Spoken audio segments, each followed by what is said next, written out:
Hola chicos y chicas, el día de hoy explicaremos la época republicana de Panamá. La historia siempre tiene dos versiones, una versión positiva y una versión negativa. La versión positiva se le llamó Leyenda Blanca, que trata de la versión idílica de cómo se separaron y se volvió República Panamá, y la leyenda negra, la versión negativa. Esta versión estaba en contra de la separación. Se surgió una controversia en torno a cómo se volvió República Panamá, cómo estuvo involucrado a Estados Unidos y qué papel jugó el Canal de Panamá. Ahora vamos a hablar del periodo de 1904 a 1912. El primer presidente de Panamá fue Manuel Amador Guerrero en 1903. En los aspectos negativos de este presidente fue que fue un presidente de nacionalidad colombiana en un territorio panameño. Fue movido por intereses monetarios y utilizó un modelo que ya era conocido por ser corrupto como modelo de gobierno panameño. En aspectos positivos de Manuel Amador Guerrero como presidente es que instauró la moneda nacional, el balboa. Ahora, siguiendo con el periodo de 1904 a 1912, llega el presidente José Domingo de Dovaldía, el segundo presidente en Panamá, comenzando su periodo de presidencia en 1908. Este presidente solo tuvo aspectos positivos dentro de su periodo presidencial. El primer aspecto positivo fue crear los dos primeros colegios en Panamá, el Instituto Nacional y el Instituto David. Además de esto, lo principal es que era un presidente panameño. El siguiente presidente en el periodo es Carlos A. Mendoza, cuyo periodo de presidencia comenzó en 1910. Entre los aspectos positivos de este presidente es que era un presidente panameño y redactó el Acta de Independencia de Panamá.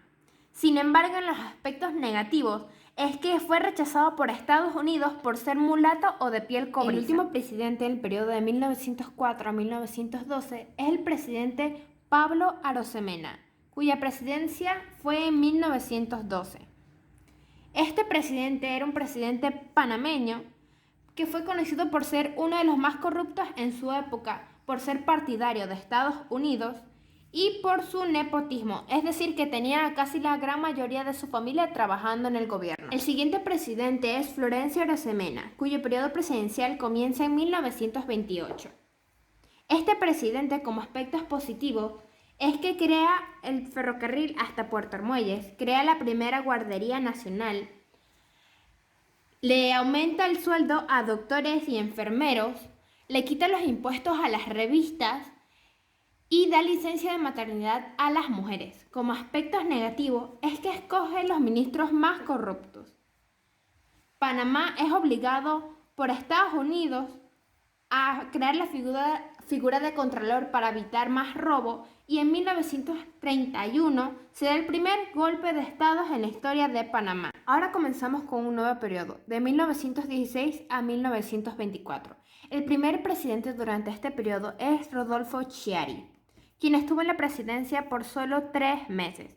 Sin embargo, durante ese corto periodo se dedicó a pelear contra la corrupción. El siguiente presidente en ese periodo es Belisario Porras, quien estuvo en la presidencia durante 3 periodos, de 1916 a 1924. Belisario Porras en su primer periodo se dedicó a crear el Hospital Santo Tomás, a crear el registro público, a crear el Código Civil y Penal y Judicial, crear la Policía Escolar y crear el Ferrocarril de Chiriquí. En su segundo periodo, crea la Junta Comunal del MOP, crea el primer censo en Panamá y coloca luz a David Santiago en las tablas. En su tercer periodo, endeuda más al país, desprecia al territorio chiricano durante la Guerra de Cota en 1921, durante la concesión de tierras en la frontera. El siguiente presidente es Armondio Arias Madrid, cuyo periodo presidencial comenzó en 1932. Este presidente solo tuvo aspectos positivos dentro de su periodo presidencial, comenzando con eliminar los viáticos, bajó la luz y el alquiler, persiguió fuertemente la corrupción, hizo el Banco de Alimentos de Desarrollo Agropecuario, creó la Caja de Seguro Social, creó las cédulas y le dio trabajo a personas desempleadas, lo que ayudó a la economía. Además de esto, creó las aduanas y dejó al país totalmente libre de deudas. El presidente que le sigue es Arnulfo Arias, cuyo periodo presidencial es en 1940.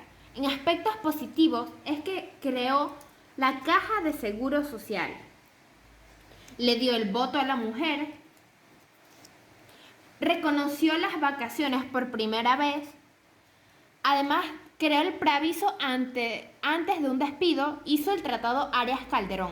Como aspectos negativos, mandó a matar a extranjeros en Panamá ya que era xenofóbico. Eliminó la constitución de Amador Guerrero y prohibió hablar inglés en Panamá.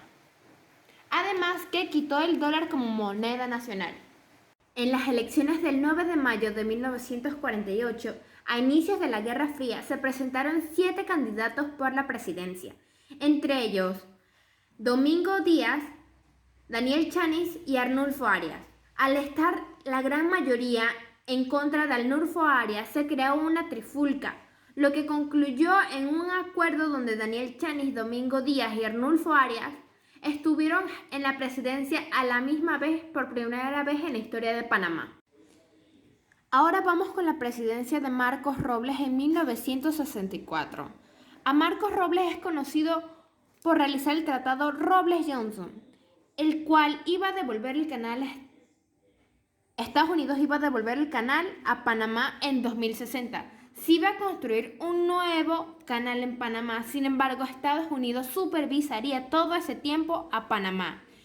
En aspectos negativos es que Marcos Robles creó una ley de disparo libre a quien creían que tuviera actitud pasimorosa en la noche.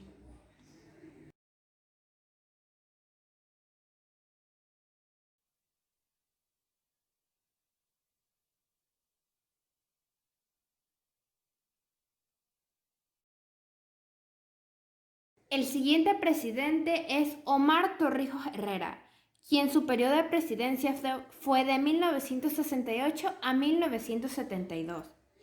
Ascendió al poder gracias al golpe de Estado que le dio Arnulfo Arias en 1968. Como aspectos positivos que tenía era que exaltaba mucho el nacionalismo panameño y debido a eso logró el Tratado Torrijos-Cartes donde aprobaron la reversión del Canal de Panamá a manos panameñas. También intentó erradicar el analfabetismo construyendo escuelas y educando a los profesores becándolos. En aspectos negativos es que la libertad de expresión estaba totalmente sometida, ya que quien se oponiera a él era asesinado. Las elecciones presidenciales eran totalmente manipuladas, se daba mucho la corrupción y los presidentes solo figuraban un acto decorativo. Se daba lavado de dinero, el nepotismo y era una dictadura militar disfrazada de nacionalismo. Manuel Antonio Noriega sube al poder en 1983 y sigue siendo una dictadura militar al igual que su predecesor. Durante su periodo presidencial no tuvo aspectos positivos, se dedicó a sembrar el miedo en los panameños, al nepotismo, al lavado de dinero, a la corrupción y a oprimir al pueblo panameño. El presidente electo seguía siendo una figura decorativa, sin embargo, cuando Manuel Antonio Noriega le pidió su renuncia a Nicolás Barletta en 1984, hasta el presidente electo no valía.